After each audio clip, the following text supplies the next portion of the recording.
say hi and schmooze with people for a few minutes, Mom, and then we'll start that part. Or we can do the music, start the music to have people come into this, to the music. Just have it be playing.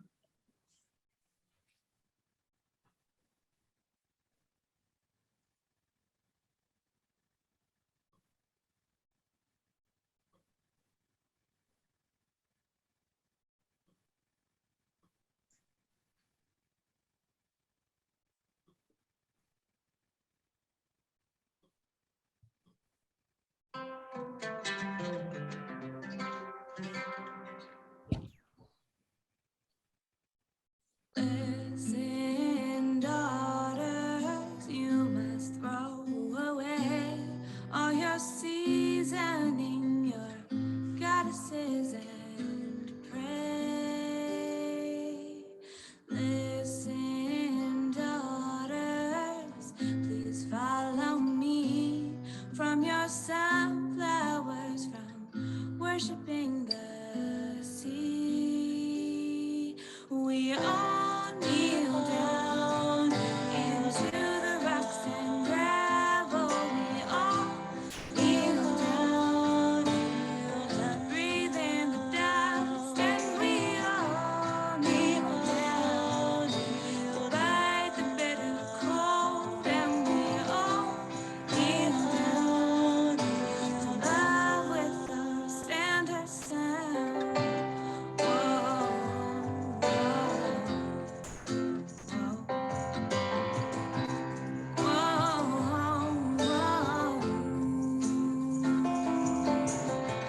Listen, sons, he tells you to stay pure with your books and God, just stay away from her. Listen, sons, step on her altar, it is only made of twigs and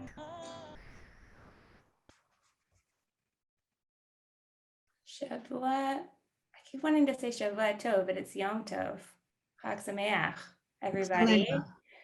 I'm Rabbi Ariel Wolpe, and I'm co-teaching this course with my mom, Val, which you probably all know.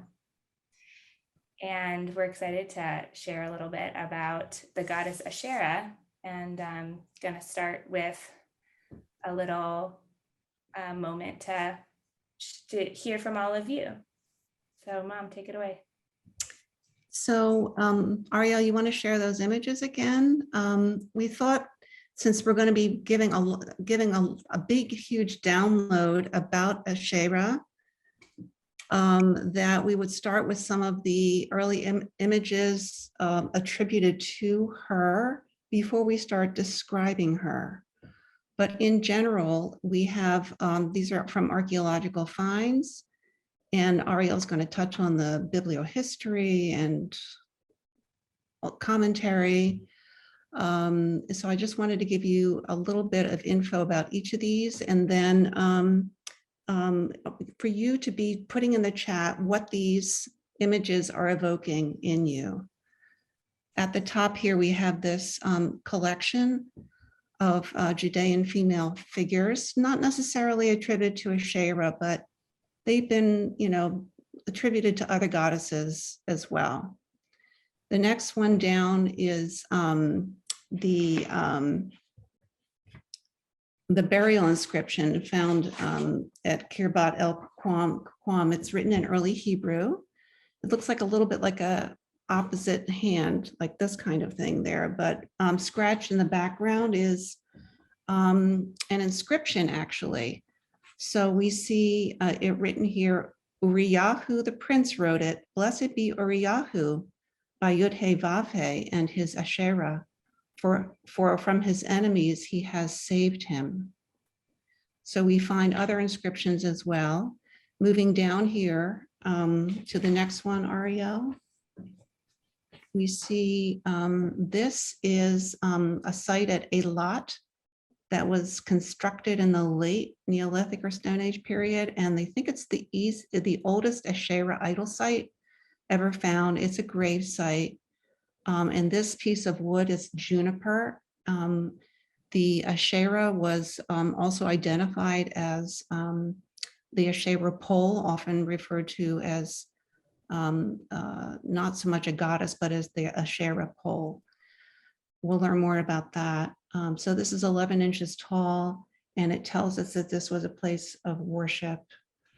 Okay, and the next one, Ariel.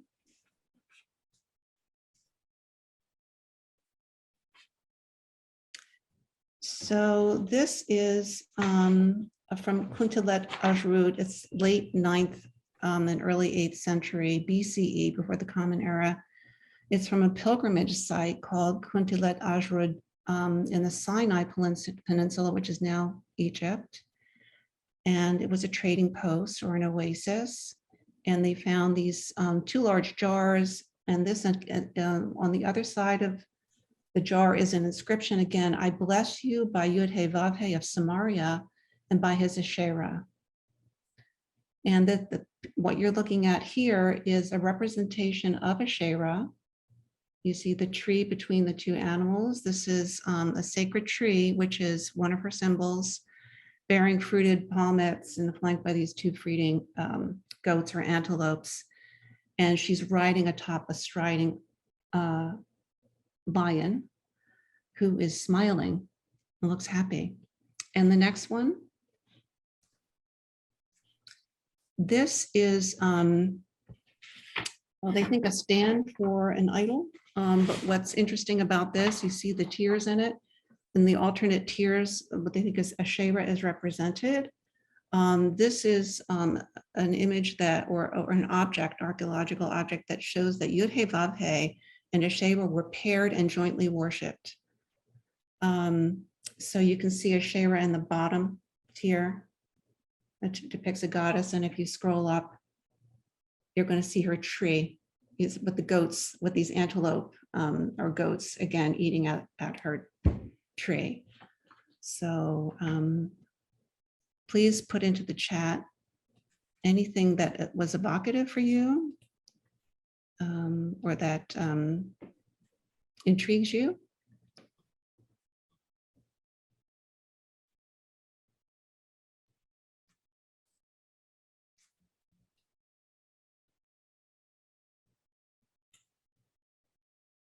Ariel, can you get back to the page with all of the images together?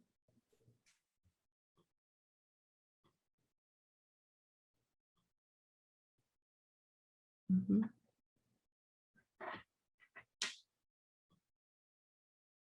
So what do these pictures evoke in you? And what are you curious about? Sandra saying power and womanhood, they are so different in style. Yolanda says, where did you go, Yolanda? Yes, very powerful, and also seems similar to pagan images she's seen before.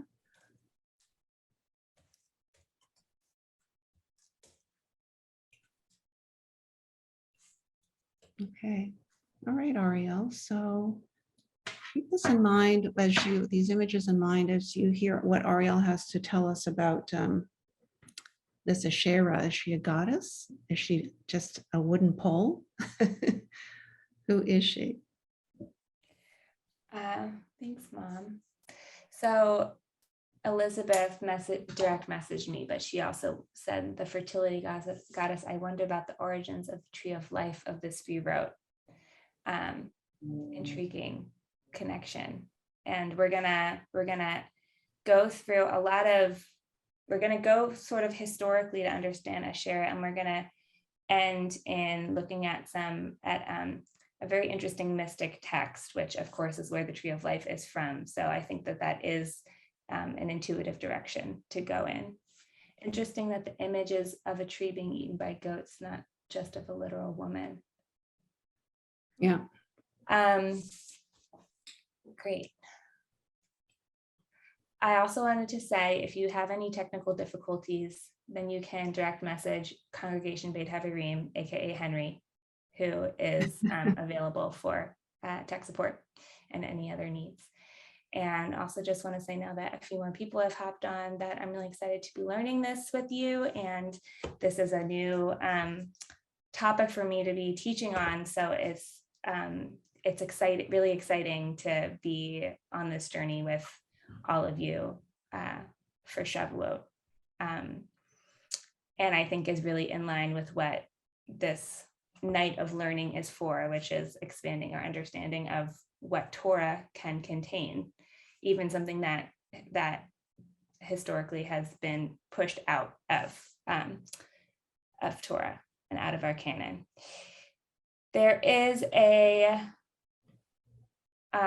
text sheet that I'm going to be going off of. I'm going to screen share that now. Is also going to be shared in the chat if for whatever reason you would prefer to have your own control over the text sheet. It's on Sefaria, so it'll be available to you forevermore, all these resources. And we'll just start with a little overview of who Asherah is as a goddess. So known as the great mother goddess of the Mediterranean, she was worshipped for close to 2,000 years. Okay, that is a long time, and particularly striking that she's basically not around anymore. Not only was her reign as a goddess who was worshipped and honored for 2 whole centuries, but she was found throughout this entire region: Canaan, Egypt, Phoenicia, Ugarit, Spain, Arabia, Rome. I mean, this is like, she spread, and part of why her identity is so hard to unravel is because she really was in all of these different places and was, evolved and transformed and known by different names and had different qualities across these different cultures. And so when we try to learn about who Asherah was, the goddess, historically, we look at all of these different places that she showed up. And then from there, try to figure out, what did it mean to our own people? What did it mean to the Israelites to have this goddess's presence? She was, as Valerie mentioned, known as the consort to Yud-Heh Vav-Heh on certain she was depicted that way. This is one image of that. And in Ugaritic literature, which was one of the places where a lot of the history and a lot of the information that we have about Asherah comes from this, from Ugaritic sources. She was a consort of the god El. And in the Torah, our God, Yud-Heh Vav-Heh, is also called El. That's El, Elohim. There's multiple names of God. So these both have been associated with Asherah as a consort in various archaeological finds. I just want to add that this find happened in 1928, and it transformed the scholarship and understanding shed a lot of light on Asherah and her. The scholars are, of course, still at it and still generating a lot of writing and scholarship and debate about who her place there and who she really was, if she was a she. I'm going to be looking in the chat, so feel free to ask your questions in there. We are going to also pause after at some point to open up for questions for you. But I see Elizabeth asking, but Yud-Heh Vav-Heh could not be depicted. Yes, that's right. This is a depiction of Yud-Heh Vav-Heh. I'm not sure what else to say. Yeah. Yeah, there's debate about that too, of course. Yeah, I mean, definitely by rabbinic times, there was no depiction of the Israelite God, but obviously that was not necessarily the case in ancient Israelite culture. The one on the right, this is Asherah, is my understanding. This is Yud-Heh Vav-Heh. And Tikva that's a Feimer-Kensky, musician. That's a musician on a lyre in the back. yeah, creating some ambiance for them, some romantic setting. Tikva Feimer-Kensky wrote In the Wake of the Goddess, and this book was really the foundation for my own understanding of the role that the goddess plays in the development of Judaism and monotheism. And she says here, Asherah was real, she existed, she was tolerated in ancient Israel officially until the 18th century. And then she was attacked, and her presence and the altars were destroyed. Nevertheless, the people persisted in worshiping in this old style, drawing reassurance of the divine input in nature, even as they were being told to be mindful of the human.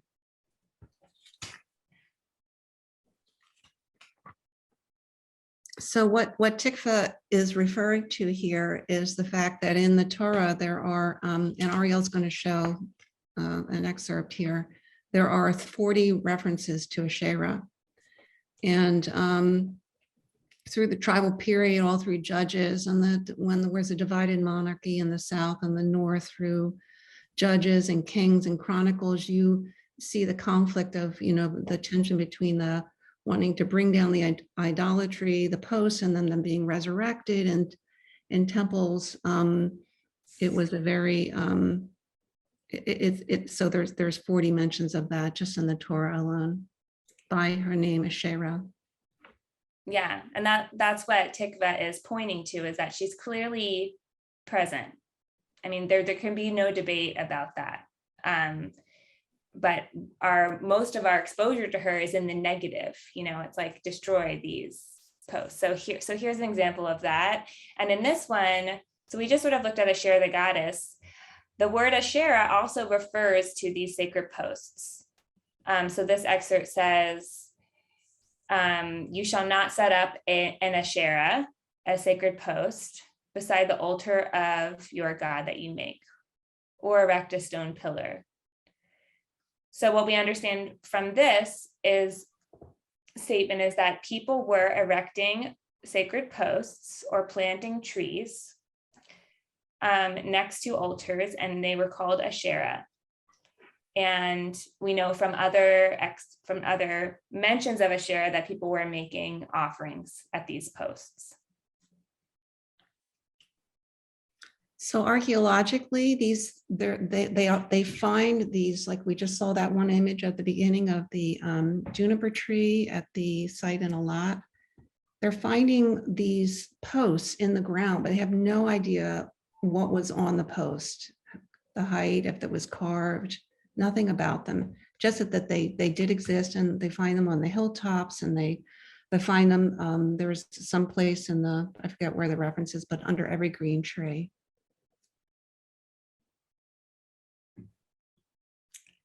So Ramban is a later rabbinic commentary, and in this excerpt, he is commenting on one of this quote that we just looked at from Deuteronomy.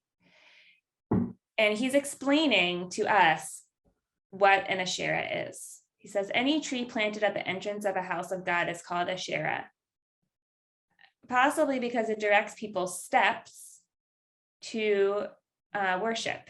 It is called Asherah from the words Asherai, my steps have held fast to thy steps. So this is interesting.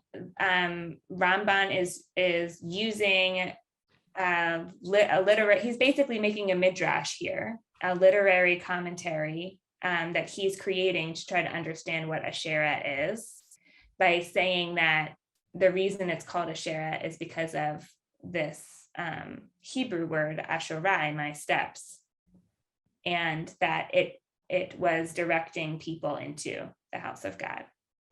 So, and what's interesting to me about bringing this text is that once we have rabbinic commentary that is like creating more of an understanding of what Asherah is, whether it's historically accurate or not, what that does for us is it actually opens up more ways for us to engage with Asherah through a rabbinic mindset, i.e., like with a Jewish authority.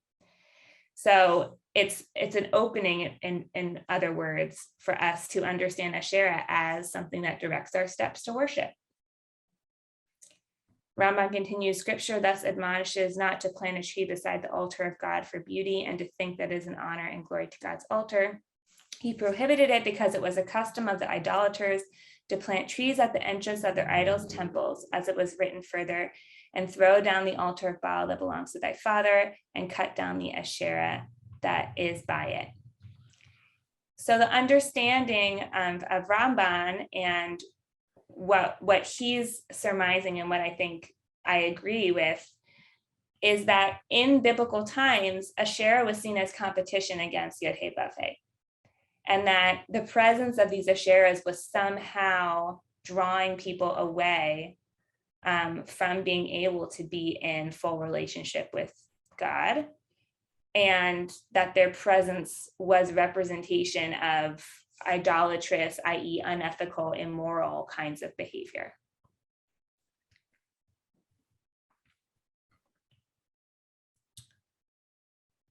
I think actually I'm just going to pause here and take questions, and then I want to say a little more about the goddess, like the monotheistic goddess transition. Are there any questions about what we've talked about so far? You can unmute yourself. Yes, Yeah. I have one. Thank you for this. This is very fascinating. My parsha was Re'eh, which you quoted there. And what were the practices of those who followed Asherah? Were they associated with infanticide? Okay, great question. We don't have any record of what Israelites were doing who worshipped Asherah, except from basically the dominant canon of Jewish tradition. So everything has to be taken with a grain of salt, but there are claims that people that were worshiping Asherah were involved in child sacrifice. Actually, I think there might be something on the search. I'm not sure if I kept it in, but there were claims of that. But we lost a lot of, part of why she's such a mystery is we lost these customs were not continued, and they weren't written down in the way that Jewish customs were recorded. Thanks. Any other question? Yes, Joyce. I don't know if you mentioned this. I haven't heard discussion of any chance that there was some misogyny in trying to suppress her power. Yeah. So when Asherah, at the beginning of that 2000, for most of that 2000-year reign, Asherah was not alone. There were goddesses all over the place, and gods. It was a pantheon, and the goddesses were a form of empowerment and oppression, because goddesses were, and everything I'm about to say, by the way, is from Tikva Frymer-Kinsky's book, which is an incredible work of scholarship. That's where I've learned this entire history. So if you're interested, or you're not sure about, if you believe what I'm saying, I really encourage you to read her book. That basically the goddesses were models of femininity. So they were culturally, in Sumeria, which is where we have the most archaeological evidence of the role of goddesses.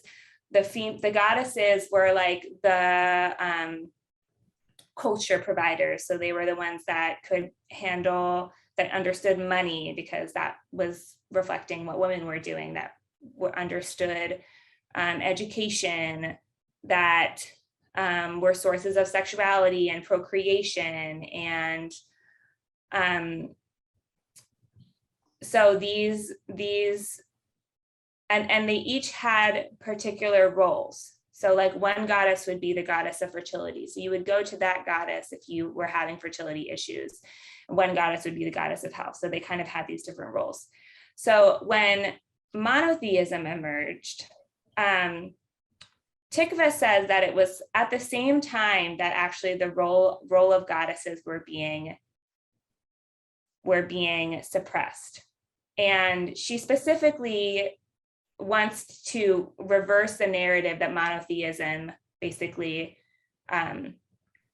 like caused the process of oppression and disempowerment of women, but that there was a cultural shift going on, and monotheism emerged in that shift. And in biblical monotheism, the God is gendered male.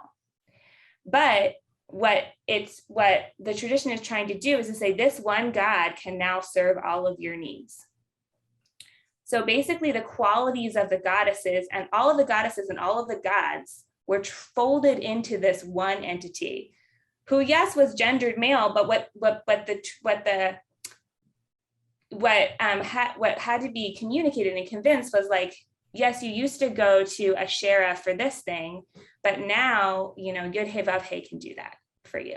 You don't need Asherah anymore. You don't need these different goddesses. You don't need to go to El. El is actually part of Yud He Vav He. They're the same. That's why God is referred to as El and some various other names in Torah. So one of the most compelling pieces of this for me is think of how many times in the Torah God is asked to help with fertility issues for our foremothers. Rachel, Rebecca, and Sarah all have fertility issues, and God helps all three of them. And that is because the stories are trying to show us this God has all of these qualities. So instead of thinking of it as like, it's just a different way to understand like what Yud He Vav He is supposed to basically create, like hold all of the pantheon in together. And of course there is suppression of women throughout history and of dismissal of like qualities that are considered feminine, but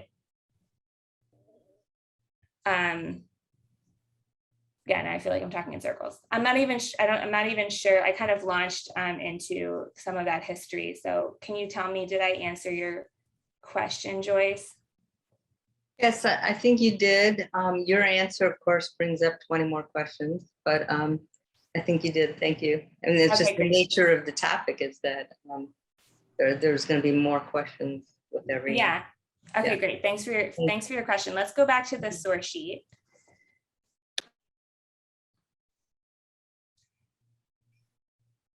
So Asherah had herself many names because, as I mentioned before, she was spread across all these different cultures.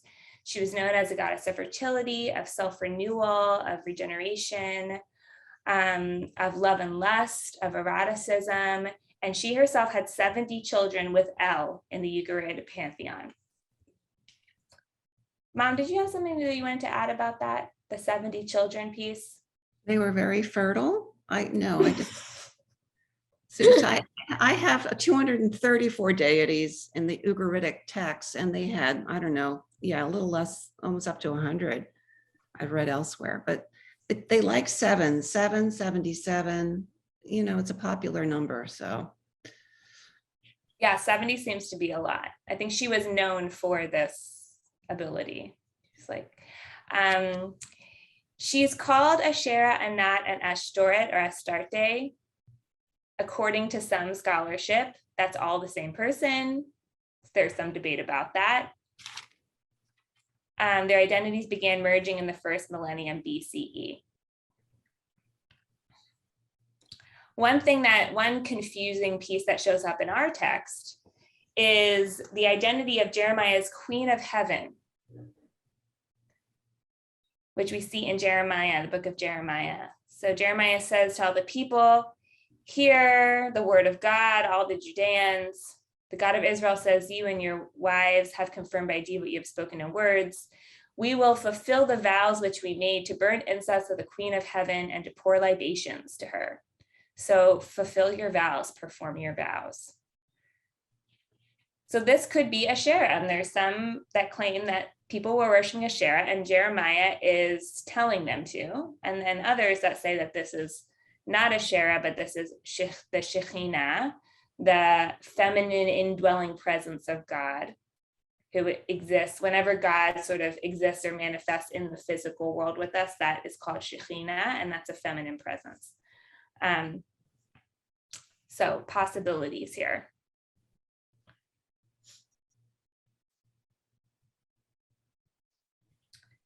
And then as we saw, Asherah also refers to the goddess and the post. So sometimes it's unclear exactly, which one, in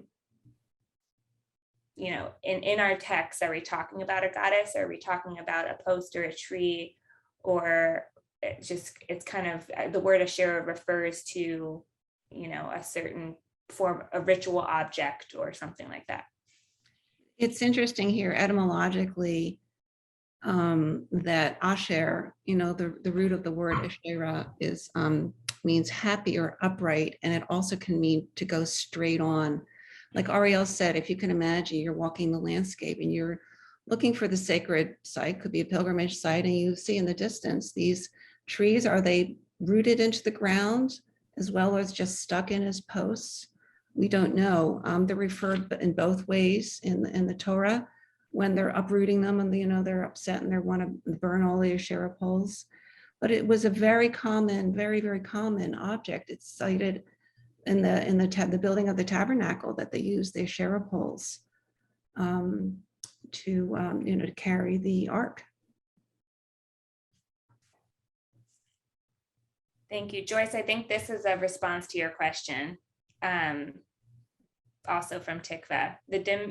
The diminution of the role of the goddess in cultural affairs is one aspect of a progressively intensifying process in which the goddess became ever more marginalized. But through these changes, one factor remained. Culture continued to be ascribed to male and female powers, even as the balance became more skewed towards the male. The diminishing role of the goddess thereby in itself served as a paradigm for the recession of women. And since this paradigm of male monopolizing was projected on the divine sphere, it both modeled and provided sacred warrant for the ongoing cultural displacement of women. Just confirming that reality as well. Okay, now we're getting into some later period of biblical history. And in the book of Kings, Menashe is worshiping Asherah. He erects altars for Baal and makes a sacred post, as is translated here, made in Asherah, and bowed down to the host of heaven and worship them. And we see that in Kings, these are destroyed. So this is a very, explicit moment in which the Asherah and Baal are taken out and burned.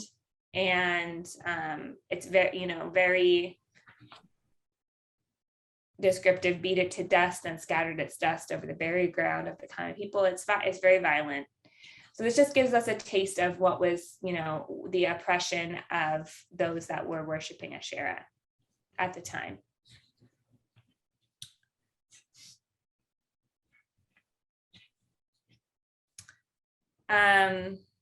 This is a commentary on, this is around the time of that the Talmud was written. Idolaters who worship the mountains and hills, even though the mountains and hills are permitted, their worshipers should be stoned. A person who is worshipped, though, even though he is permitted to live, his worshipers are stoned. What is the Asherah? All which idolaters worship and guard them and do not taste their fruits. So what this is, in Talmud speak, so it's very hard to understand. But what I want us to focus on here is this bolded part, which is that this writer is saying that an Asherah is a tree that is planted, a fruit-bearing tree that is planted, but no one eats the fruit. That's the definition here. Rabbi Shimon ben Elazar says there are 3 Asherahs in Eretz Yisrael: a carob tree in Kfar Patam, and a carob tree in Kfar Piksha, and a sycamore in Rani and in Carmel. They plant vegetables under an Asherah in the rainy season, but not in the dry season. Lettuce, they don't plant it in the dry or the wet season. And Rabbi Shimon ben Elazar says, not even seeds are vegetables in the rainy season because the leaves fall and become manure for the plants. So first of all, there's three, the rabbis are saying there's 3 Asherahs in Israel. Okay, so if you feel really motivated, you could go to Israel and find one of these trees. I don't know, maybe you could find them.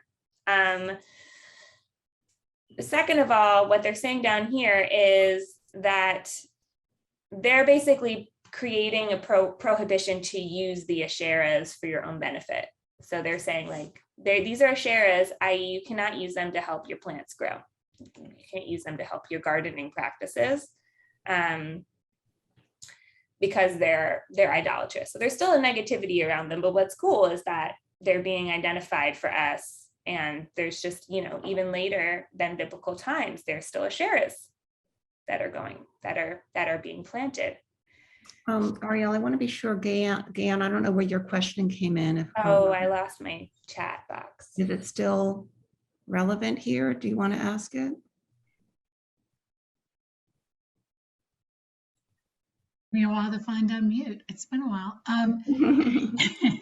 Yeah, this is about Judaism's relationship to nature and the role of the Asherah in any kind of disconnect or breach in the relationship with nature and trees because of Asherah being identified with poles or trees or a grove of Asherah. So I don't know if there's any scholarship on this, but I'm super interested in the divinity of trees. And so since Asherah is associated with some sort of a divinity that is then considered idolatrous, what do we know? What access do we have to information about this? How this impacts Judaism's relationship to the holiness of trees? That is such a great question, Gayan. I'm going to think about that as I continue to learn on this topic. Great. That's what I'm trying to do. Let's all keep learning about that. The few things that come to mind, which I imagine you may know already, is that some of the trees that are considered holy in our tradition, like the palm tree that Deborah sat under, some scholars think that it was an Asherah. And then any citation of there being kind of a sacred tree that has a function in prophetic and spiritual work is an Asherah. So there's that potential, interpretation. And then I think, to think more about the Eitz Chaim, the tree of life, which is, in Kabbalah, reflected in the Sfirot, which are the emanations of God, the ways, the sort of building blocks for all of creation. There's a lot of potential for connections there. I think Ariel's going to get to some nice commentary in her midrashic portion. Awesome. Thank you. So Sandra has a question. The tree in front of Abraham, so you want to know where it was located? It was sometimes in the temple. The post was in the temple, or the tree could have been just right outside with the tent of meeting, but we don't really know for sure. They were close by. They were so close that they had to be destroyed because they were a threat. As I call it co-optation, with the emergence of monotheism, with the incorporation, co-optation, absorption of, as Ariel said before, all of these deities, and especially Asherah. Her presence it's remarkable. I mean, it is widespread, and there's archaeological as well as biblical evidence that she was a pervasive, ongoing influence. One generation would put her in the temple, and the next king that came in would take it out, and then the next one after that would put her back. She persisted for a long while, but we don't know enough about the trees, but we can use our imaginations and our midrash. Yeah, that also reminds me, Mom, that a lot of the like idolatrous actions of the kings in later biblical time, their wives are blamed for that. The wife brought Asherah into the household, basically. So from that we can, and understandably, we can surmise that Asherah was being worshipped, probably primarily by women, which like makes sense because Yud-Heh-Vav-Heh was a masculine gendered god, and had mostly masculine qualities despite this effort to feminize God, through the fertility and different things. And so if we're just thinking about like how did Asherah persist, we can imagine sort of this like more private feminine culture. And then who's hiding idols on her camel? I'm embarrassed because I'm having it. Rachel, thank you. So there you go. Like that is happening not just with Rachel, but across different households. it's interesting. Those pre-Judean, the first image with the women holding their breasts, the little clay figures, they find the feminine figurines everywhere, but they don't find the male one, unless they're on a horse. So it almost implies that these who knows what these figurines were really representing. There's a lot of debate about that, but they don't really know. Sandra, in terms of the trees in front of Abraham's dwelling, I don't know specifically, but what I do know is that trees are just incredibly valuable.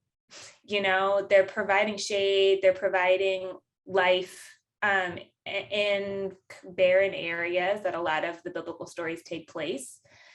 And so it just makes a lot of, that's just another element to think about. Like, we know now how valuable trees are to us. Like, we could not be here without trees. There was a very keen awareness of that among the characters in the Bible. Yeah, I was reminded that in modern generation, we would put money in a can to plant trees in Israel. So we certainly have had an interesting relationship with trees over the course of our entire Jewish history. Yeah. Well, we have a tree back there, Sandra. Very right, good. Of course. This is Gay Ann's God. You're a plant. Beautiful. Yes, Gay Ann's album should be the soundtrack to this, this teaching, the God tree. So, all right, let's go back to, we're doing so great. We are right on time. Can you believe that? Hey, unbelievable. Right on time. Okay. So this is a excerpt from Guide for the Perplexed, which is from the 1100s, written by Maimonides, or the Rambam, one of the greatest rabbinic philosophers and thinkers. So he's talking about just giving us a little more of a sense of the kinds of quote unquote idolatrous actions that are going on around Asherah. Images are erected to stars, golden images to the sun, images of silver to the moon, and they attributed metals and climates to the influence of planets, saying that a certain planet is the god of a certain zone. They built temples, placed in them images, and assumed that the stars sent forth their influence upon these images, which are thereby able to speak, understand, and inspire human beings.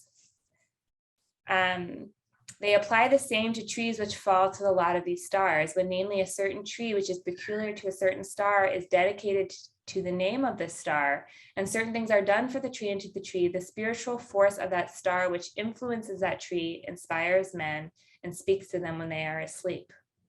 Cool, huh? Okay, this is like potentially what is happening with like a specific ritual is happening related to Asherahs. All this is written in their works, to which I will call your attention. It applies to the prophets of Baal and the prophets of Asherah mentioned in scripture, in whose hearts the Sabaean theories have taken root. Okay, When such opinions were adopted among Israelites, they had observers of clouds, enchanters, witches, charmers, consulters with spirits, wizards, and necromancers. So, Rambam's not around at this time. So I'm not even sure where he's getting this information, but this is really interesting. And they're definitely, there's still,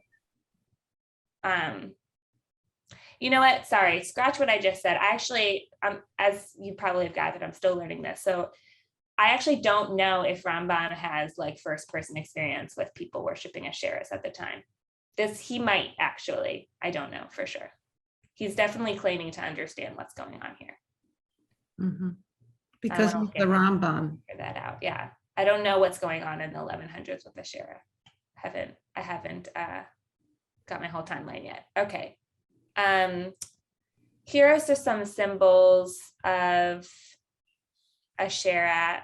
If you're, I'm going to leave this on the, you guys will have the link to this. Feel free to, click on it and read more about these, but we've sort of gone over these already, so I'm going to keep going. The only one we haven't done really is the lion, which accompanies Asherah and becomes one of her symbols. Okay, so now we're getting to the Zohar. This is a mystic text, which is the root of Kabbalah, our mystic tradition. And the Zohar says this. It says in Deuteronomy, you shall not plant for yourself an Asherah or any kind of tree besides the altar of the Lord. Okay, we saw that already. Are we to suppose that anywhere else it is permitted to plant an Asherah? Okay, this is a very rabbinic move. It says, don't plant a tree beside the altar. Does that mean you can plant the tree other places, not beside the altar? Of course not. The truth is that Hey, the letter of God's name that represents the feminine divine, is called Asherah. What? What?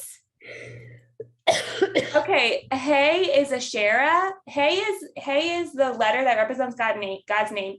And Hey is the letter that God gives to all of our foremothers and fathers to make their names connected to God. So like Sarai becomes Sarah.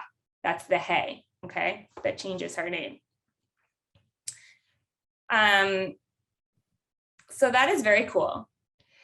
Then Zohar says, observe that throughout the scriptures, the worshippers of sun are called servants of Baal and the worshippers of the moon, servants of Asherah. Hence the combination to Baal and Asherah. Okay, here we have another consort of Asherah coming up here, Baal. If this is so, that Asherah is a feminine aspect of God, why is it not used as a sacred name? Okay, this is the Zohar. This is like a very essential Jewish text that is asking this question. This is a huge break away from all of the rabbinic commentaries that we've seen so far.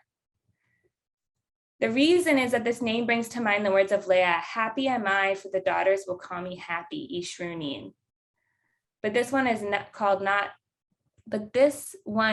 called happy by other nations, and another nation is set up in its place. Okay, this is referring to Leah naming her son Asher, which means happiness, and connecting that with the name Asherah.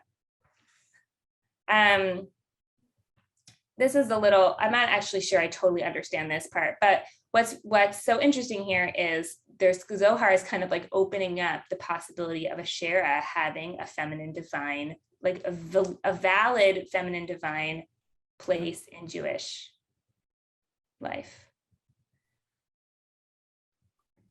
Rabbi Jill Hammer says, the Zohar does not choose to say that the goddess Asherah is evil or false and that worshiping her is a theological mistake. Rather, it says that the theological mistake would be to assume that Asherah, the tree, is separate from Shekhinah, the altar. I would say Shekhinah here, the altar, or, the altar or the physical presence of God on earth is Shekhinah. So the altar is that as well. So the mistake is to assume that this tree that's planted outside the altar is separate when in fact they are one. The Zohar seems to be saying that the object to worship God, i.e. the altar, must be singular rather than multiple, just as the faces of the feminine and masculine divine are ultimately unified. so that kind of, this harkens back to what I mentioned at the beginning, which is part of the reaction to Asherah, these Asherahs being planted, is that they're taking away from Yud Hey Vav Hey. And what the Zohar is saying, and I think that this understanding of Yud Hey Vav Hey evolved over time, that Yud Hey Vav Hey does have multiple names, actually, and multiple faces in our tradition. You know, if you look in the Siddur, there's all these different ways of representing God. And so the Zohar is raising, like, maybe Asherah could be one of those names, of ways of representing God, considering how present it is in our tradition. We're going to pause here for a few more questions or comments. And Mom, I don't know if you want to share anything. No, I just want to share that at 7:51. Yeah, so you are up actually for our share. Oh, okay. All right. Chat time, everybody.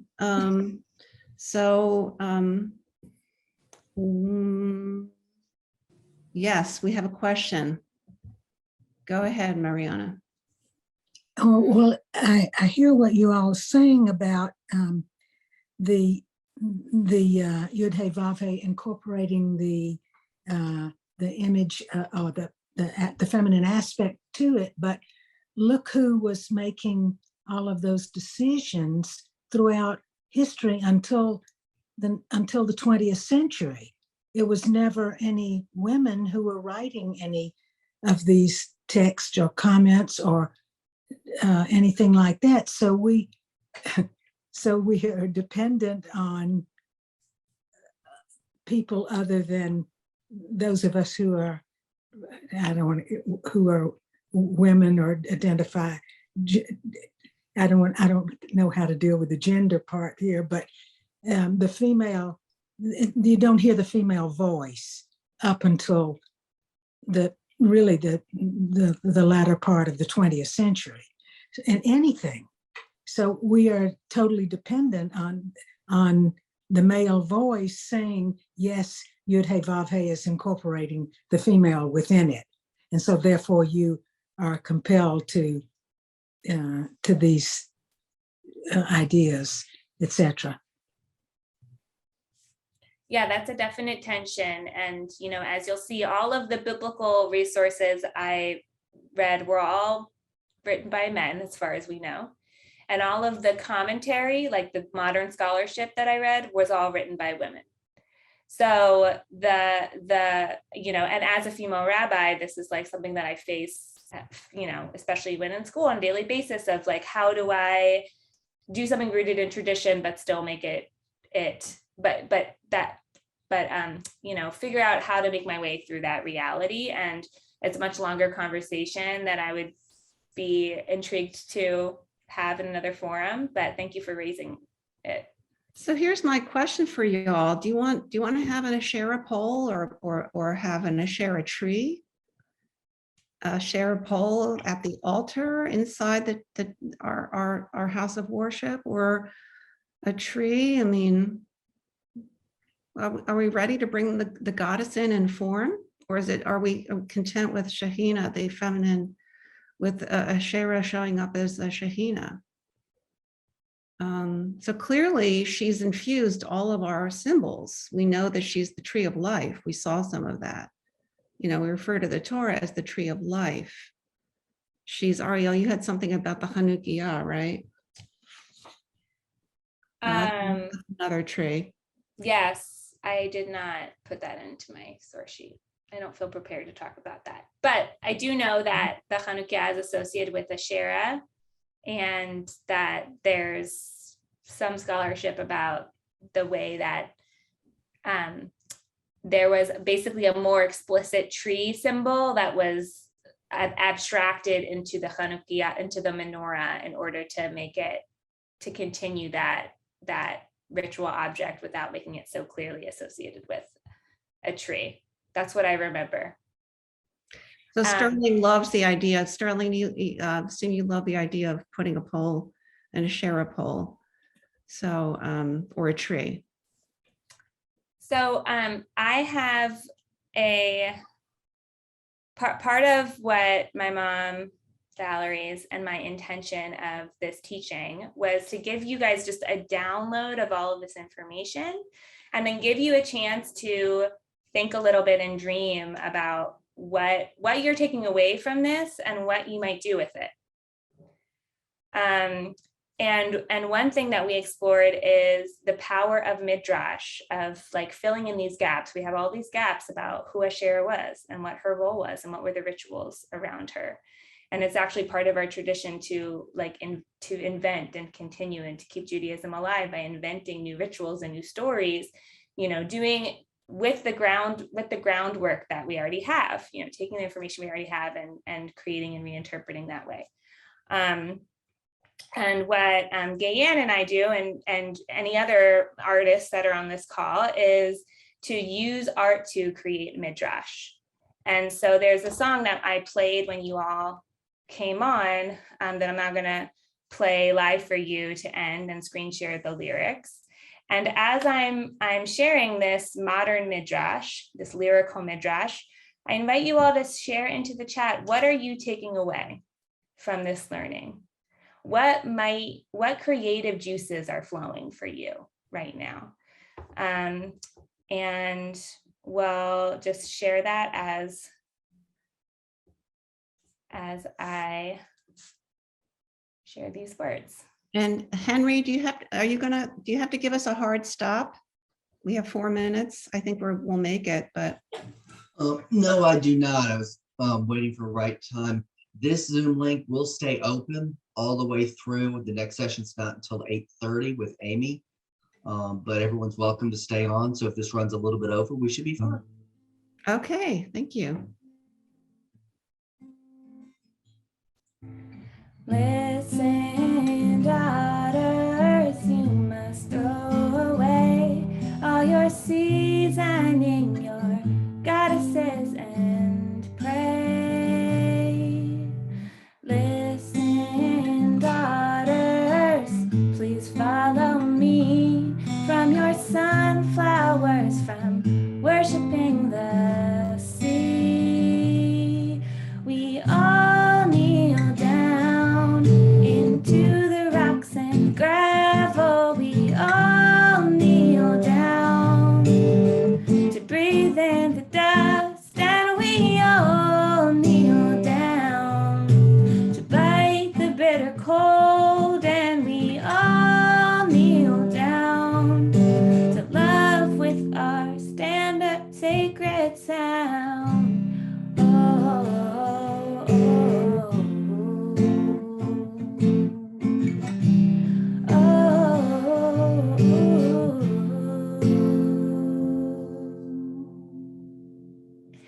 Listen, sons, he tells you to stay pure with your books, and God, just stay away from her.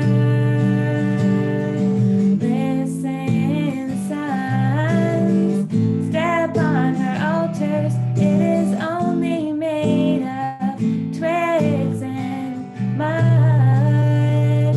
We all kneel down into the rocks and gravel. We all kneel down to breathe in the dust, and we all kneel down to bite the bitter cold, and we all kneel down to love with our standard sound.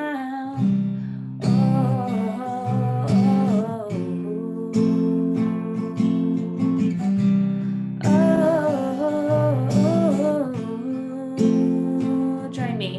We all kneel down into the rocks and gravel. We all kneel down to breathe in the dust, and we all kneel down to bite the bitter cold, and we all kneel down to love with our sacred sound.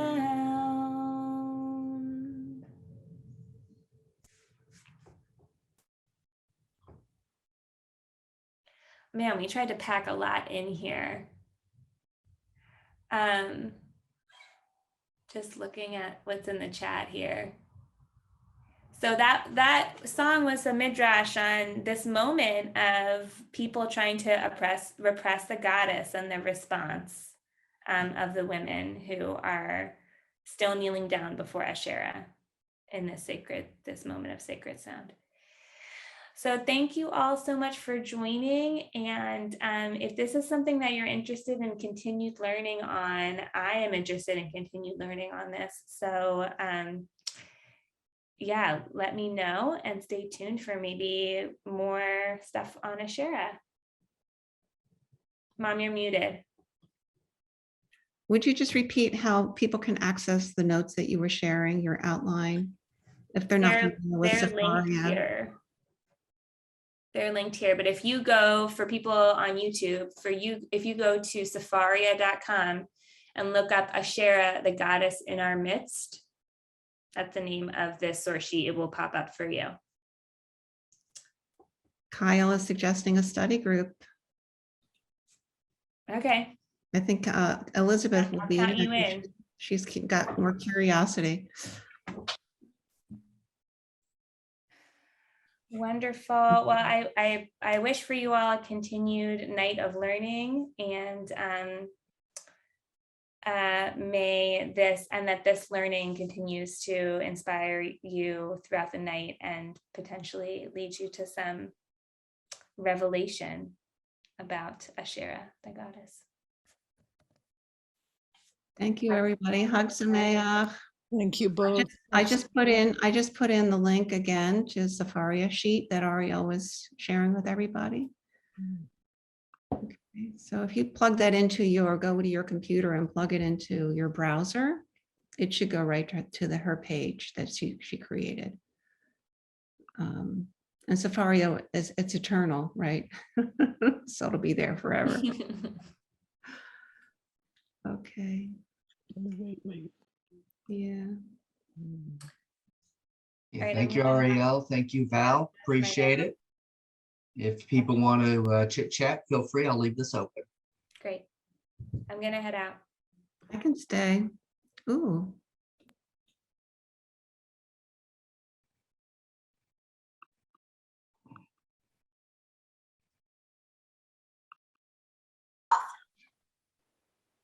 I had to put down my cheesecake and run away from the tables to come here. I am so sorry to be late.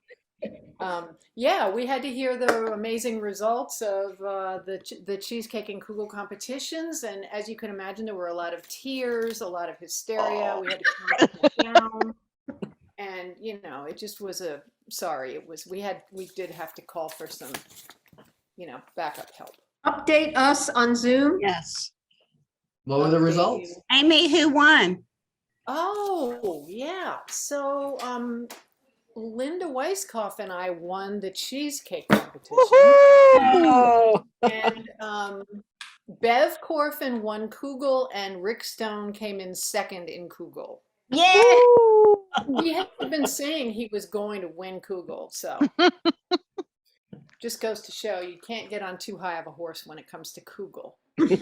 What kind of kugel was it? I can't honestly tell one Kugel from another.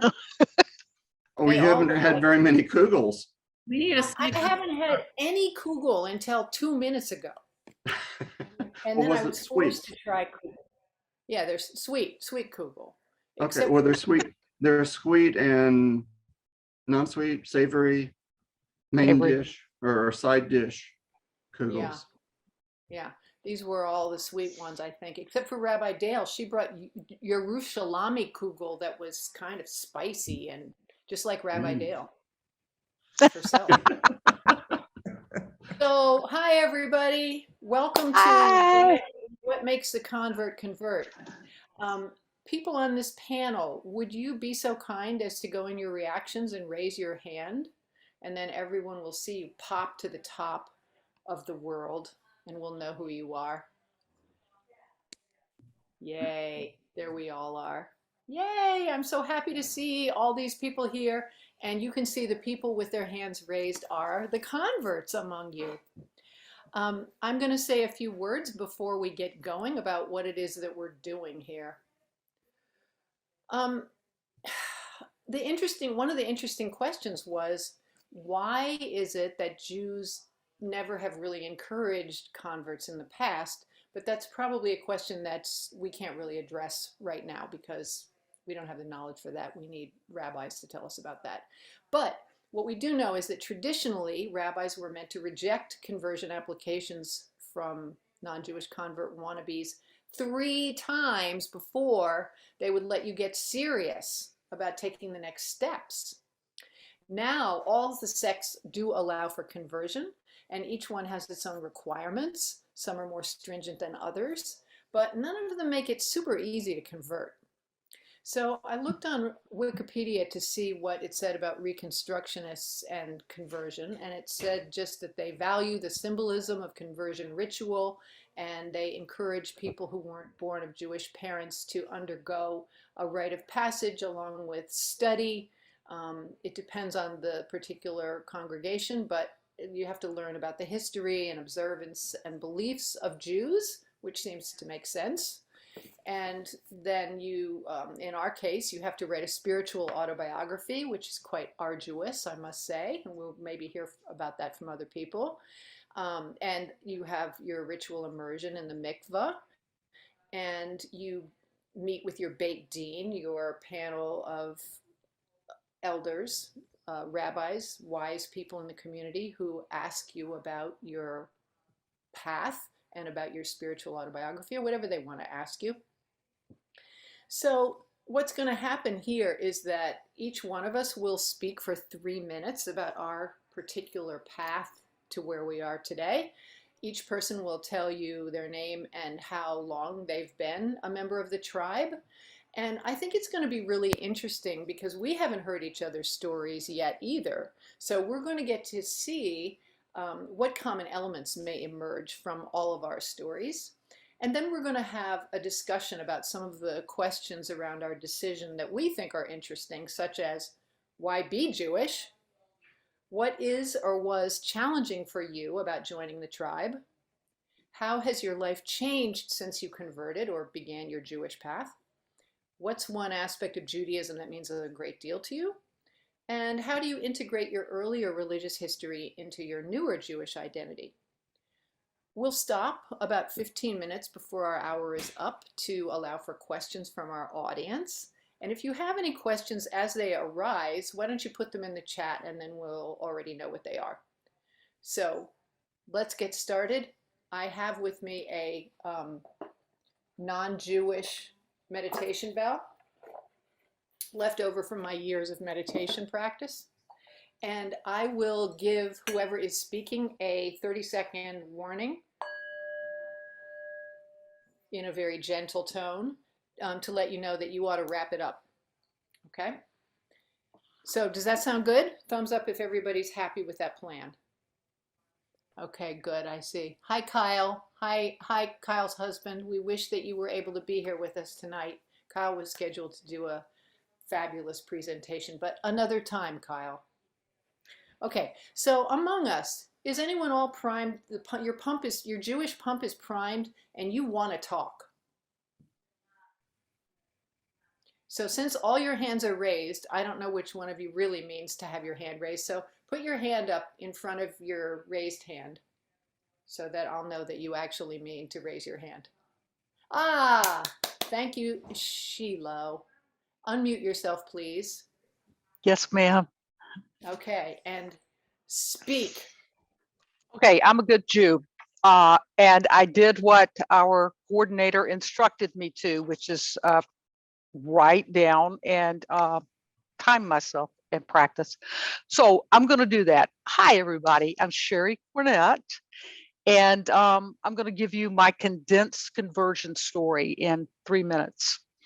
I left the Baptist church when I was 15 because I realized I was gay. This was the church that I had grown up in. It was where my sense of community was. However, I knew that these people would never be okay. They would never accept me for who I was, what I was. And I also knew that my soul could not be fed by staying in the closet in denial of myself and who I was. So I left. And I was angry. I was angry at the injustice of having to do that. And I think pretty much I threw God away with that church. And I roamed around thinking I didn't need spirituality or religion or anything in my life. Fast forward 12 years, I got sober. And they told me that to stay sober, I had to find a God of my understanding. Whoa. So I set about to do that, and I reclaimed a sense of God in my life because I wanted to stay sober. And I began to explore what that looked like for me. And I came to believe in a sense of God that was very different than the church that I grew up in, a God that was more loving and kind than the Baptist church God. But over time, I realized that this wasn't enough, that I still had a hunger in my soul for a spirituality that I had lost or perhaps never had. And so I began to toy with other ways to have a God in my life, in a sense of religion, Buddhism. Finally, I just decided that there was no place for me in organized religion. And so I declared that I was a pagan and would just commune with nature, and that would just be enough. It would have to be. Fast forward again, and I began dating a Jewish woman about 6 years ago, and we began celebrating holidays together and sometimes attending shul together and having conversations about Judaism and the beliefs and practices of it, because I wanted to know what was important to her. Why are you Jewish? I think that's my timer. Why are you Jewish? Why were you born? Why, you were born into it, but why do you stay there? And so then I began studying and learning about Judaism, and I came to realize that in Judaism, I had found a home where my soul could be content and full. And so now we live a Jewish life, and I'm probably about to encroach onto questions for the future, but I just have to say food, Jews and food and me, beautiful combination. Thank you. Thank you, Sheila. That was lovely and very well timed. Came in very close to the mark. Excellent work. All right, who's up next? Clarence, yay! Clarence, speak. All right, I'm gonna see if I can get my timing that good. Probably not, but I'm gonna attempt it. So I'm Clarence. So the interesting thing about my convert story, I think, is that I don't really actually consider myself to be a convert exactly, like kind of, but not really, because my father's Jewish, and so growing up, I knew, my father's Jewish and my mom's from a German family, and so that's always been part of my identity. Like I'm half Jewish, half German, and it's kind of an interesting thing of being two things. It's like you're both, but you're also neither. And so I had connections to both cultures, and I was raised Church of Christ. That's what my mom is. My dad is not. My dad is an atheist, and so I had connections to Jewish culture, but not Jewish religion, which was mainly, like Sherry said, food. Food was always a big deal. We always had gefilte fish in the fridge and chopped liver at Thanksgiving. And humor, you think like Mel Brooks type, Josh Udovin, like play on words, like horrible puns, that sort of thing. And like our friends actually called it Joomer because that was like associated with us being Jewish. And so that's always been part of my identity, but I never had any connection to like the spiritual aspect of it.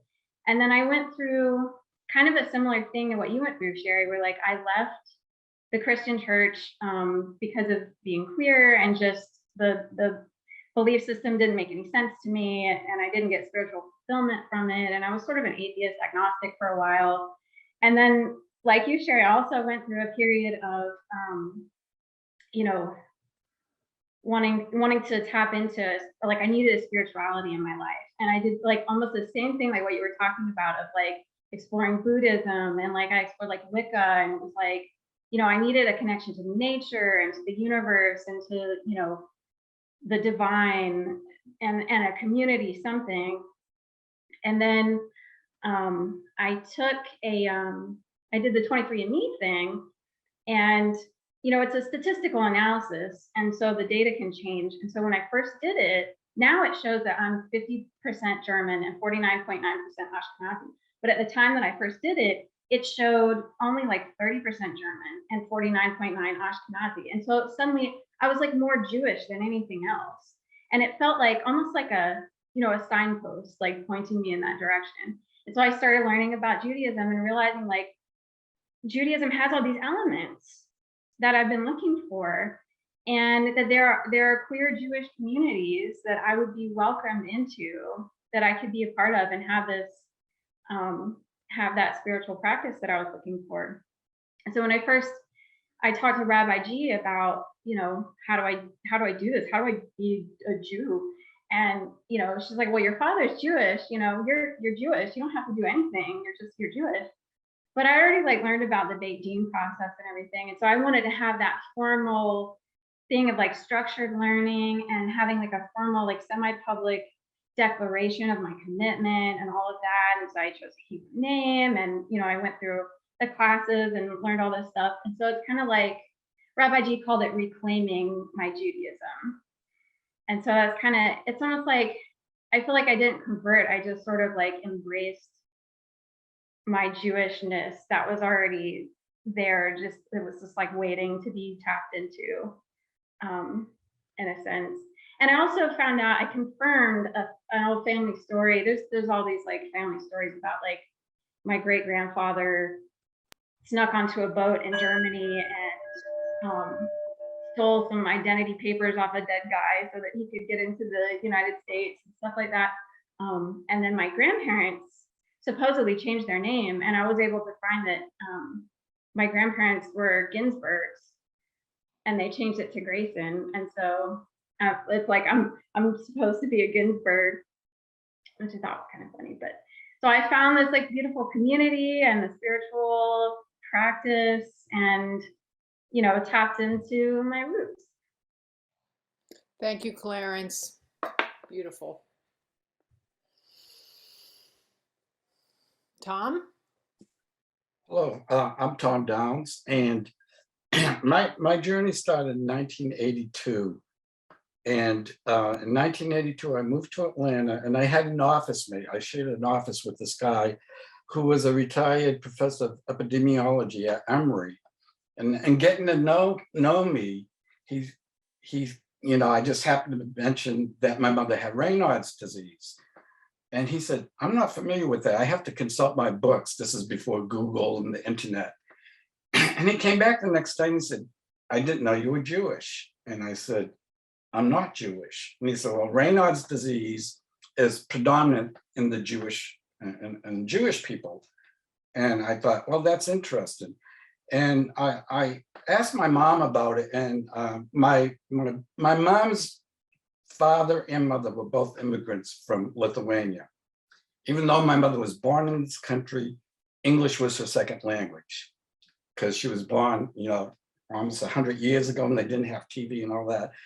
And I thought about it, and I thought, my grandmother's cooking and the culture and everything is so typical of what might be Jewish. But nonetheless, I never really pursued it. I had a lot of intersections over the years, including the job I had. I was working in Philadelphia in a Jewish facility, a Jewish nursing home and retirement center. And they thought I was Jewish, and most of the staff was Jewish. And I was thinking back to doing this tonight, and I forgot about this. And they actually nicknamed me Goich, which was a goy mensch. So they used to call me Goich. And I dated a Jewish guy when I was up there. This was before I met my partner. Anyways, let's fast forward to 2018. In 2018, the last of my mother's siblings died. I didn't make it up to his funeral, and I went up to Boston in April, and I went to visit his widow, and we're sitting there just talking, and she said, "Did you know your grandfather was Jewish?" And I said, "No." I said, "But it's all fallen into place." And my religious upbringing, I was raised Catholic. My mother had very negative relationship with the Catholic Church. My biological father, her first husband, was not Catholic, so the church did not recognize that marriage. When she married her second husband, he was Catholic, but the church said, okay. Anyways, fast forward to 2018. So September, made a reservation at my favorite restaurant. They do once a month, a fixed price, fixed menu meal. Go there, and we get there, and she said, "Oh, tonight's Rosh Hashanah meal. Did you know that?" And I thought, "No, but we'll stay here and we'll eat." That was September 9th. October 14th, go to Gay Pride, first time in 25 years. Who's the Grand Marshal? Rabbi Josh. And I see all these gay people. And I'm thinking, wow, I didn't know that Jews were openly gay. I thought they were worse than Catholics as far as being closeted. And then on the 23rd was my birthday, and I was trying to reevaluate. I'm in my late 60s at this point, and I always on my birthday would reevaluate my life and everything. That was on the 23rd. The 27th, I'm sitting watching TV, and they interrupt with the Tree of Life shooting. And I said, I had this feeling, these are my people. These are my people. And so that's what I got. Thanks. These are your people. Beautiful ending. Thank you, Tom. Yolanda. Wow. Shabbat Shalom and Chag Sameach. For those who had assumed I was born Jewish, surprise! This Pride weekend, I'm coming out of the closet as a soon-to-be Jew by choice. My Beit Din and Mikvah will be in 3 days, and I'm honored to be included in this evening's panel, even though I'm not yet officially Jewish. I was raised by Polish Catholics, but they easily could have been Polish Jews. I grew up surrounded by Jews and with many Jewish friends and teachers. I even graduated from NYU.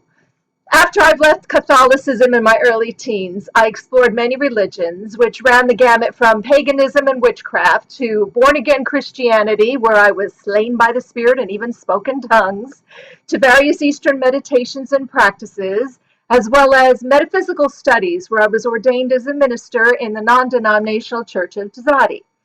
For most of my life, I was not affiliated with any organized religion. I was a free spirit, and I identified as spiritual.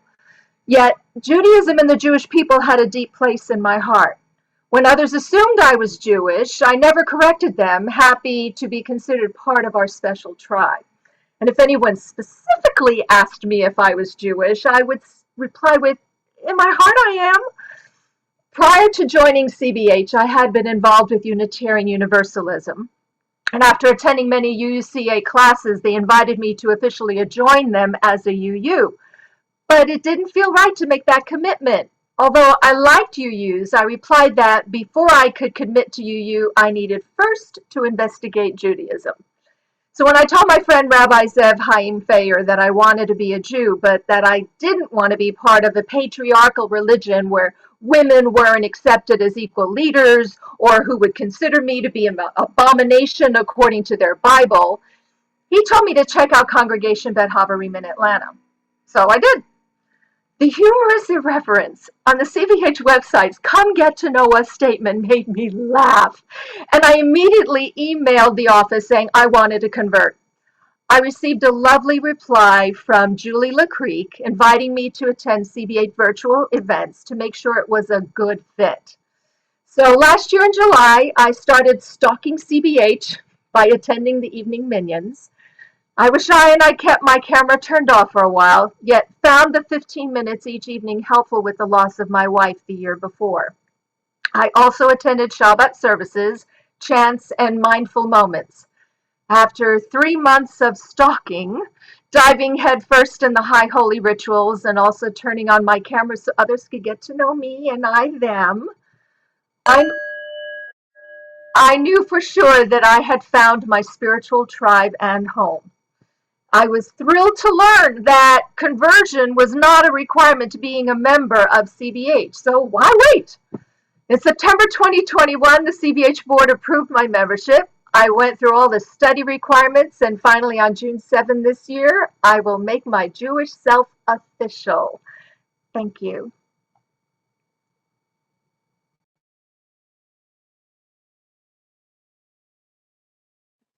And I got it in under 33 minutes. Woohoo! Woohoo, you did it. Joseph.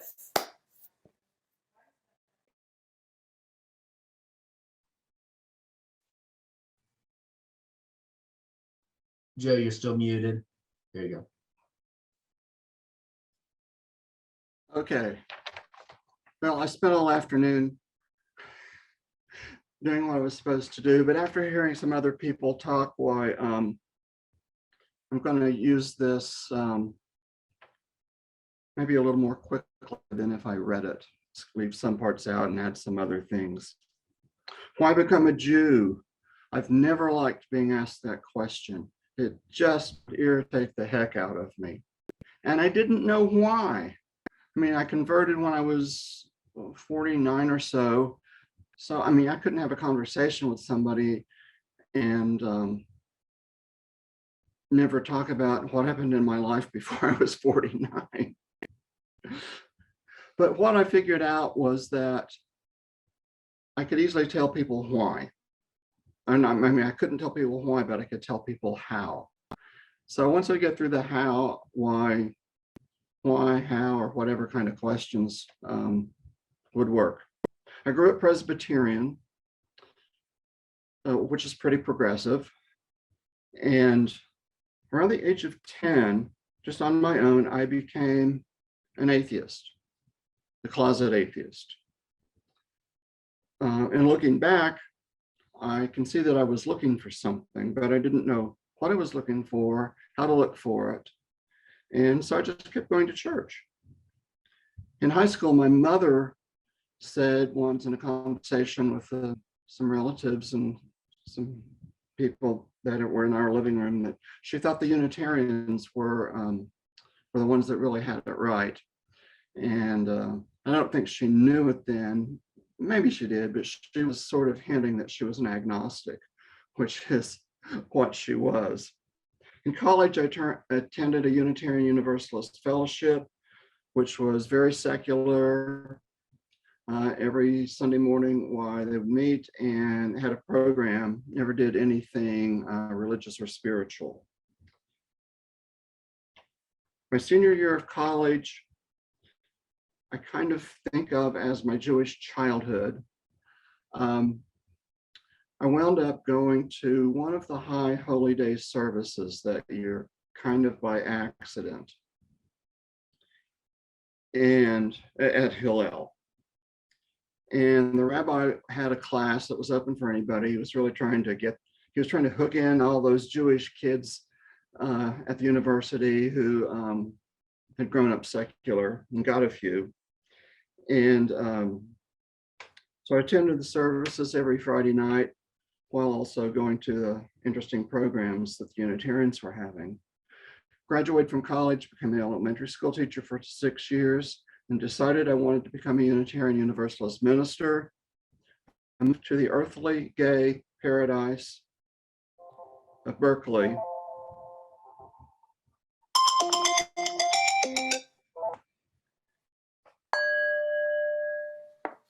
And went to seminary, moved to Atlanta in 1981, was ordained a minister here, did a community AIDS ministry, which ended in 1990.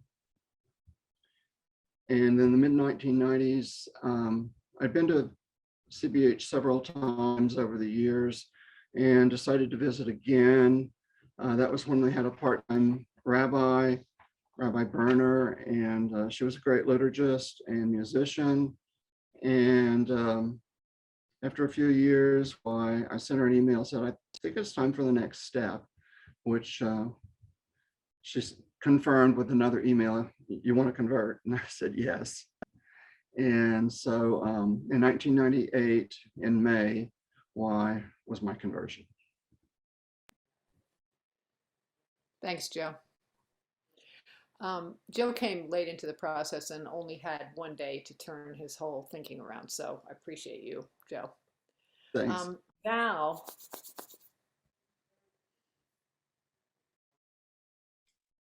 Chag Sameach, everyone. It's really feels good to be standing at my Mount Sinai with all of you, with the original conversion experience, where there's no distinction between who is a Jew and who is not a Jew. But if you are there, then you are being transformed. So how long have I been Jewish? Well, all of my lives. In this iteration, I started out Universalist, Unitarian, and my parents, my mom mostly. And little did I know, I mean, I basically, we learned about all the world religions, right? We didn't talk about Christ. So it's my future father-in-law said to me, oh, Unitarians, they're almost Jewish.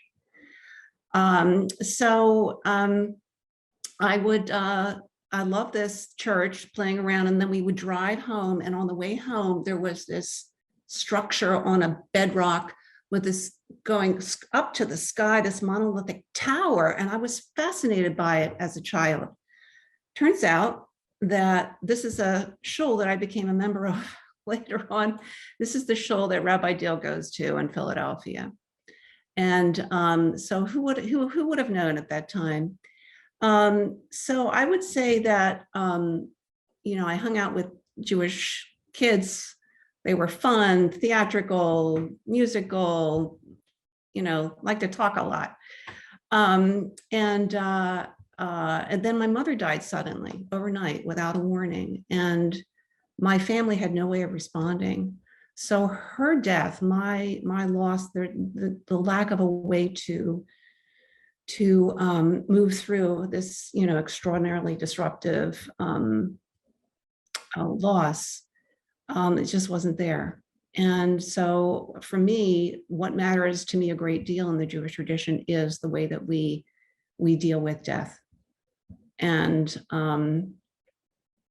but let's talk about happier things, right? So life. So I always dated Jewish men. Back in the 70s, I was labeled as a shiksa. I was a shiksa. This is a Yiddish word for, can be disparaging depending who's saying it. But like a non-Jewish woman, a shiksa goddess also went along with that. And I wasn't really interested in marriage at that time. And in fact, I dated Jewish men, and they're like, oh, well, I'll date you, but I will never marry you. I would never marry you. So then I met Paul in right before I graduated college. I was 22 and so was he.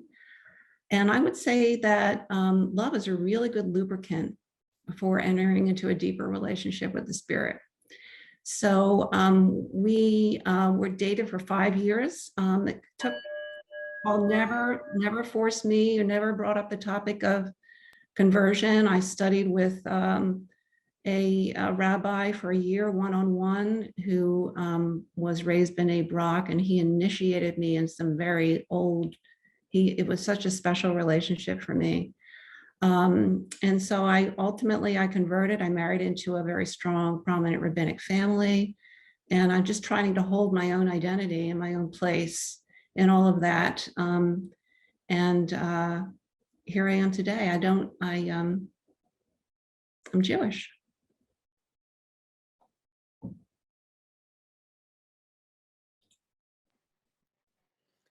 Thanks, Val. That was a fantastic metaphor. I agree. What metaphor? What did I say? Well, it was a manner of describing love as a lubricant for something with the spirit. I was waiting to see where you were going with that lubricant line. So yeah, I think I'm the last person. Is that true? The last new Jew. So you may have begun to hear some similarities in our stories, right? Those of you who were born into this faith. So I'll add mine. And because I was very busy making cheesecake the past few days, I have not timed this. So if someone else will time me and just tell me when to shut up, I'll be happy. So thank you. I was drawn to spirituality from an early age in an atheistic household, and no one was interested in questions of religion in my house. So I started going to a nearby Episcopal church on my own when I was 10, but my parents didn't like that. And then I went to a Southern Baptist revival weekend and was revived under the tent. I felt full of love for or from Jesus in that moment. And I felt all this warmth and ecstasy, and I really liked it. But when I came home and told my parents, they said, well, it's better than drugs. But they didn't like it. And I didn't feel at home in it. I lived in the North, and I was in with these Southern Baptists, and it was a culture clash, and it wore off after a while. So later I experimented with various forms of meditation, transcendental meditation, a couple of years with Siddha Yoga, which Yolanda also had a bout with. That's led by a guru. And there's chanting and meditation and devotion to the guru as part of it. It didn't work for me. I really wanted it to. I wanted to have these amazing experiences that other people said that they had around her, but I never had that. Then I had a silent retreat week with Thich Nhat Hanh and his nuns and monks. His engaged Buddhism I thought was really great, finding compassion and finding peace within yourself so you can find it outside. I loved the ideas of it. I just couldn't do it very well. And I just didn't have whatever it took to stick with it. It didn't nourish me enough to stick with it. So I sort of would fall off after a year or two. Later, I had periods of time with Episcopalians and Quakers here in Atlanta, but it just never really took hold. But meanwhile, I had, like practically everybody else here has said, a lot of Jewish friends and teachers and some parents of one Jewish friend I had, Mitzi and Irv, really became like my Jewish fairy godparents. They really took me under their wing, and they loved me, and they were warm and argumentative in a delightful way, and they made me feel very much loved. And in fact, so much that I thought of converting this was only when I was a teenager. But their view was, look, Jews who care won't accept you anyway, and Jews who don't care, so there's no point to it.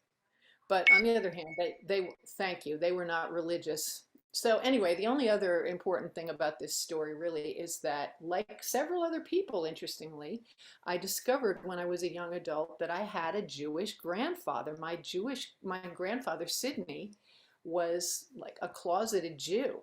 He never had told the family, came from England, but after he died, I went in his house the next day with my dad and aunt, and we found his siddur from his bar mitzvah in England from 1897 with his name in it, and he had been estranged from his family, and we never knew. And so when we found out more, we found out they came from the old country to England. Their name was Lichtenberg. That was changed into Lighthill. And yeah, it's an amazing story, which I could say more about, but I had always loved him of all my grandparents. He was the one that I really loved and felt close to. So I guess I would say that I related to it emotionally for a reason I couldn't explain first. And I felt like the things I saw in Jewish people were things I cared about and loved and wanted to have more of in my life. And then the more I began to learn and I began to be intellectually engaged with it, and I loved the ideas of God that I learned about in Judaism. And when I heard the idea of the Ein Sof, the big nothing before God embodied a form and created everything, that just like made my hair stand on end. I just love that idea. I know Yolanda tells me to shut up. Okay, I'm going to stop talking now. So we've got 20 minutes left. So we can answer questions that I had posed at the beginning, which I thought we have some good ones. Why be Jewish? What's hard about being Jewish? What do you love about being Jewish? Or those of you who have been patiently listening to us expound on our histories might want to ask something. So if you're feeling like you really have something you specifically would like us to talk about, why don't you tell us? Otherwise, we'll take up one of these topics. I'll give you a second. You could unmute and tell us, or put it in the chat. Jackie and Linda, you have something you wish to ask? It's Nancy. That's okay. Sorry. Sorry. You're forgiven. Or I'll hold it against you now that you're officially Jewish. Many of you, I'm not sure across the board, but I think all of you who spoke, except maybe Val, are gay, and Val was straight. So my question is, in your conversion process, what was the influence of the fact that you converted, I think all of you converted at CBH, were an accepting GLBT synagogue. So was it the synagogue who we are? Was it the affinity to Judaism? Was it a combo? Kind of just a general question. Somebody like to speak to that? Tom. Yeah, I think it was convenient that CBH existed. I would have done it anyways. I actually did all my studying for conversion at the temple, but then I worked with Rabbi Josh, and if I had to go to an Orthodox community, I think I would have done that.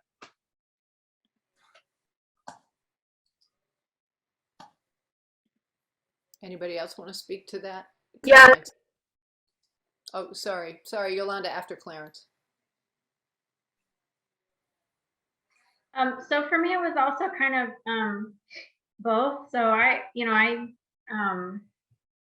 kind of came to the decision that I wanted to become a servant, like right when COVID happened. And I had found there was a local Reform synagogue, but they hadn't shifted to doing things online yet. And so I didn't want to just show up there, because I didn't really know what they were doing. And, this was like, way before vaccines, and, everything was like kind of locked down and whatever. And I also was kind of not sure, I live in like a small town and it's kind of a conservative area. And I was like, can you even be a Jew if you're queer? Like, is that even a thing? And so I had Googled LGBTQ Jews, and that's how I found CBH. Like the CBH website popped up, and I was like, I guess you can. And, I read that welcome message that I know a lot of people have talked about that. And it was just like, these are my people, like, yes.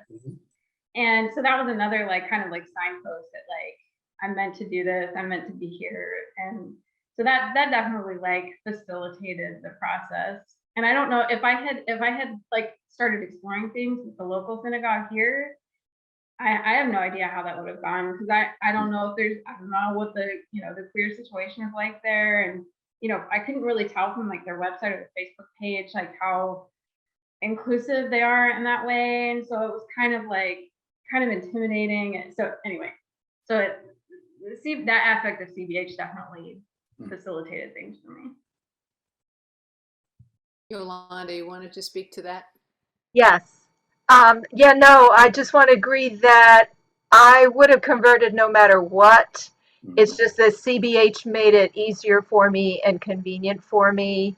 I knew that was my life's path.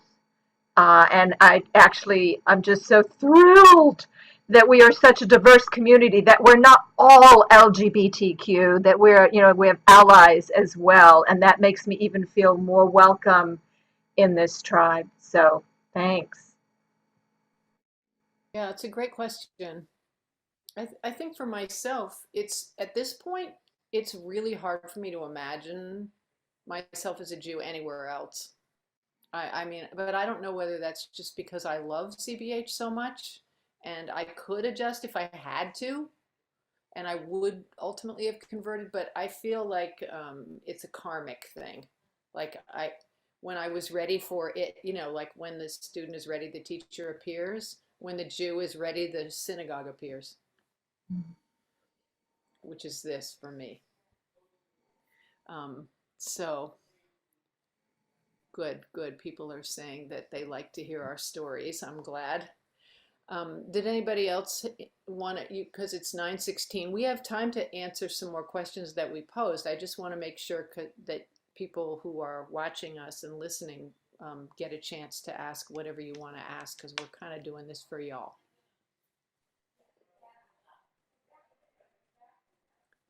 Okay. So Amy?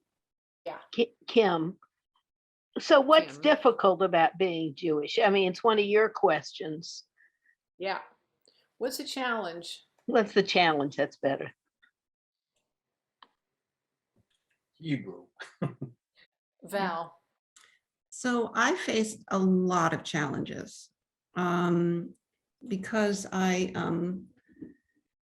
married into a rabbinic family, but even beyond that, I was always challenged about not being Jewish after I converted. I was strictly on my appearance. Sherry's agreeing with me there. So like I'm very musical. I went sang with the Hebrew Chorale in Connecticut, and I was on the fundraising committee going to Murray Lander Bagels. And there's 5 of us. Murray's at the doorway, and he stops me and he says, "What are you doing here? You're not Jewish." So they'll make these assertions about me, not asking questions about me. And so the shiksa stuff was really a powerful stream at the time. You know, I was in Rosh Chodesh groups and different ones, one that really was 18 years I was in. It was tremendously fortifying. But then the synagogue, there's a synagogue one where the women were just like rapidly like, "Why did you become Jewish? Why did you become Jewish?" They really wanted to know, why would you want to enter into this tribe that's been destroyed and decimated? And, you know, and then on the other side of it was like, why are you taking our men? Because the intermarriage rates were skyrocketing, you know, and the Jewish community was all up in arms. Oh my God, we're dwindling in numbers. And post-Holocaustically, you want to have, in the conservative movement at least, generate 3 children per family. It was to replenish what Hitler had taken. So these were very challenging elements. And then the feminism just wasn't there. One of my conversion papers, my own father-in-law, I studied with this rabbi, as I mentioned, my own father-in-law wanted to do the Beit Din. So if we ever wanted to move to Israel, it would be recognized there, the conversion. And he shows me the papers and I'm reading them. It says, "And you shall have sons," and blah, blah, blah, blah, blah. I'm like, I am not signing this. I am not signing this. You have to change the language. And I was the first, you know, I said, first of all, I'm having daughters, which, as you know, I have had daughters. But I'm the first one to like say, no, this is, you know, get with the program, get with the times. You got to keep up with the times, you know. That's what I love about CBH. Sherry. Thanks. Val, actually, I was raising my hand because I had quite the opposite experience with marrying into a Judaic family. My in-laws are both cancers, and they have accepted me with open arms. And I do a Rosh Chodesh with my mother-in-law every month, and we do holidays on Zoom together. And I have felt such warmth and welcoming into the community and into the family. It's like they have wrapped their arms around me as a daughter-in-law, a new daughter, and as a spiritual member of the family. So, and I know that's not the question that was asked, it's what was challenging. And I guess I'm saying, wow, that hasn't been challenging at all. So I'll shut up. I've had the same experience with my in-laws. Lovely. I mean, just like talk about talk about being a baby Jew and just entering into that family was extremely powerful and loving. I was talking about the broader society. Okay. Things have changed since then, I imagine. Udit, you have a question? Or you want to comment? You're muted. You're still muted.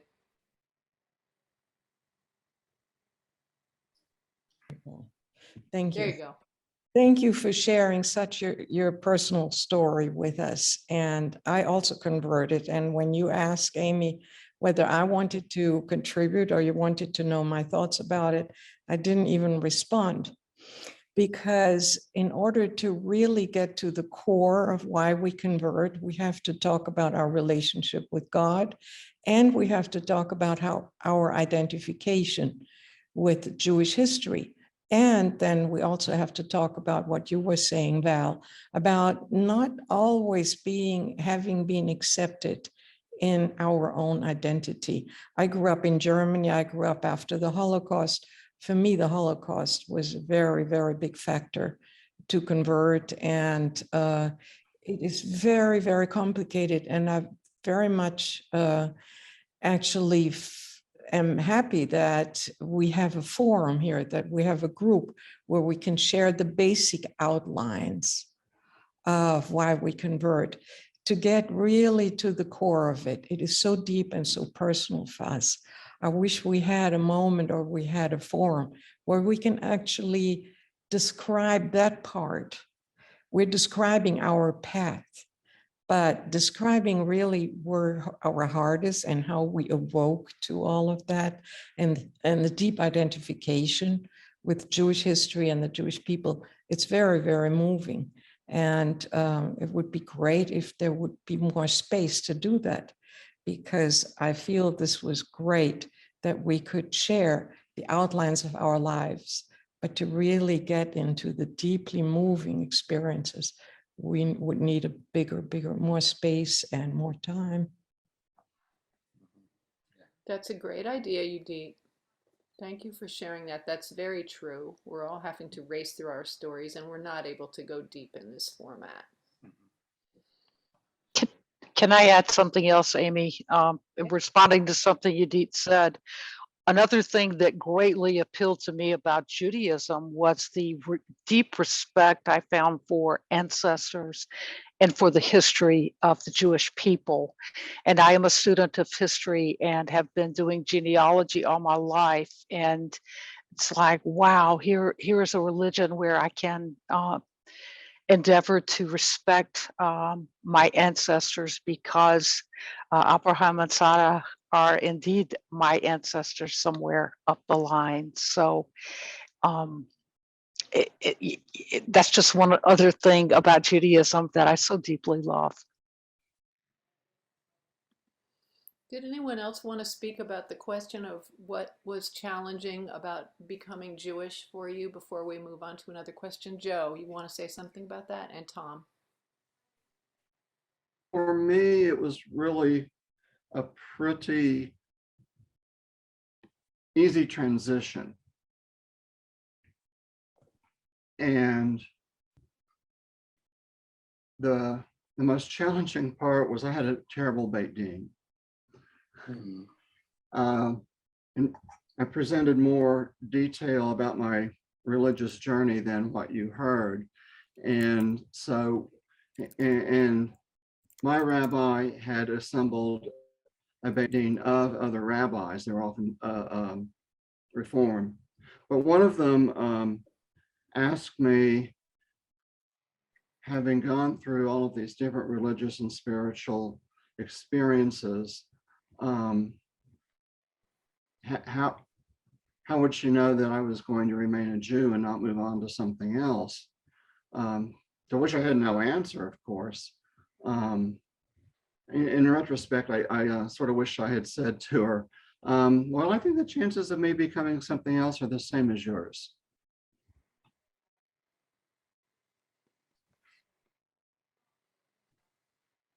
Thank you, Joe. Tom? My challenges were actually with my family and to some extent with my partner. And my partner was raised Southern Baptist, and he thought that he should have input into the decision. And I told him, this is really important to me. This is, where my heart is. This is where, this is for me. And I know you might not be totally on board with it. And also my siblings. And, it's like I'm turning my back on the religion I was born into. And the thing is, they don't even go to church. They're not even religious, but yet I'm the one turning my back on the religion of my birth.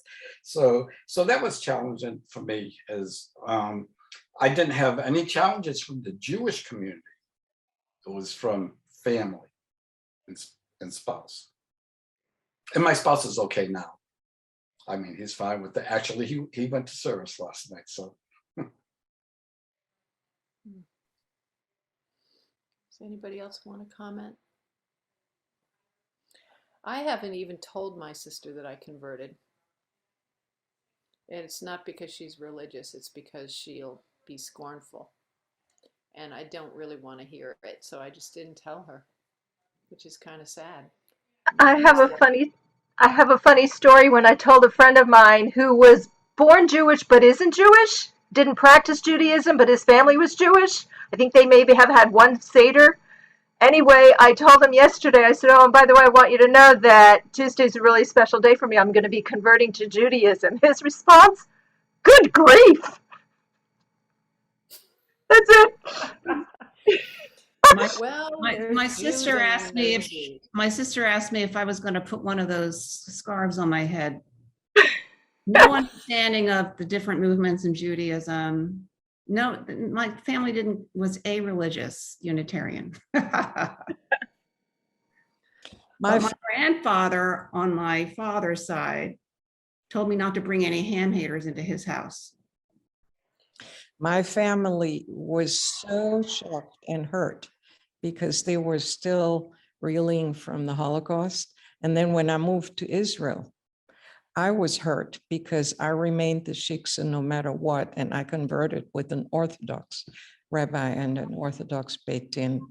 And when I was in Forest Hills for 21 years in the conservative shul, there was a lot of debate and a lot of things changed and a lot more acceptance of people who converted. But for 20 years, I was the convert. And so I got it from all sides. I got it from the Germans, I got it from the Israelis, I got it from the conservative Jews, until I finally decided. But in all of those years, I never wavered. For me, being Jewish was part of my identity.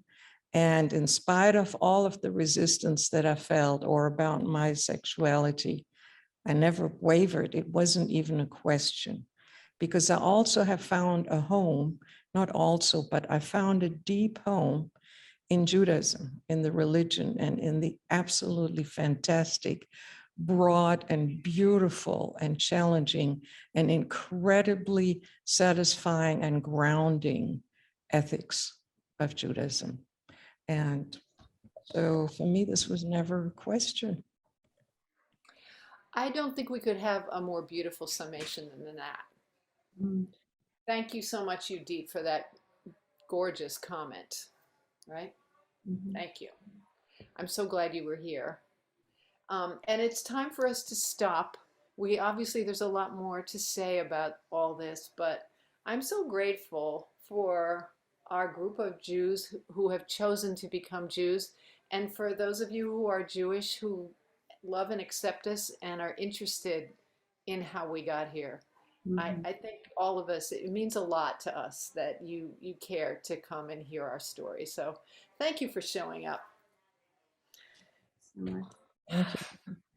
And have a lovely evening. I know something else is coming after. No, nothing else is coming after us on Zoom. So this is good night for all of you who aren't here. So Chag Sameach. Thank you so much, Amy, for Thank you, organizing. Amy. Thank you, everyone. Thank you, everyone. My Thank you. pleasure. everyone. Thank you for Good telling night, us. Thank everybody. you all. Bye. Thanks for leading a wonderful panel, Amy. Thank you. Yes, and thank you. The contest. A lot to process, did you say? No, and congrats on the cheesecake contest. The cheesecake. That's the most important thing. Okay, It's about, time wrapping listen, the foodies in Judaism. We're just like that. You know, We'll just call it foodieism. yeah, when Amy said she had only a minute to talk about her conversion at last night's Shabbat service, I said, okay, I became Jewish, let's eat. Because Rabbi Dale said the whole history of Judaism and all the celebrations and all of the different holidays and all is, they tried to kill us, we survived, let's eat. Maybe that is where it comes from. Yeah. So my Jewish fairy godmother Mitzi was always saying, take something to tide you over. Yeah. Just take something. Have a nosh. Have a nosh. Yeah. And you know, my dear friend Jane is here on Zoom, and I first met her at NYU, and she was born and raised Jewish. And I met her because she was feeding me. She had food in her room. Of course she was. Her mother had made, and she was sharing it generously with everybody. And it was just like immediate clicking. So How thank can you you. not love that? What's not I to know. love? I know. And her mother was a great cook, and so is she. I gotta go listen to Rabbi Dale. Goodbye, everybody. Bye. All right. Good night, y'all. Good night.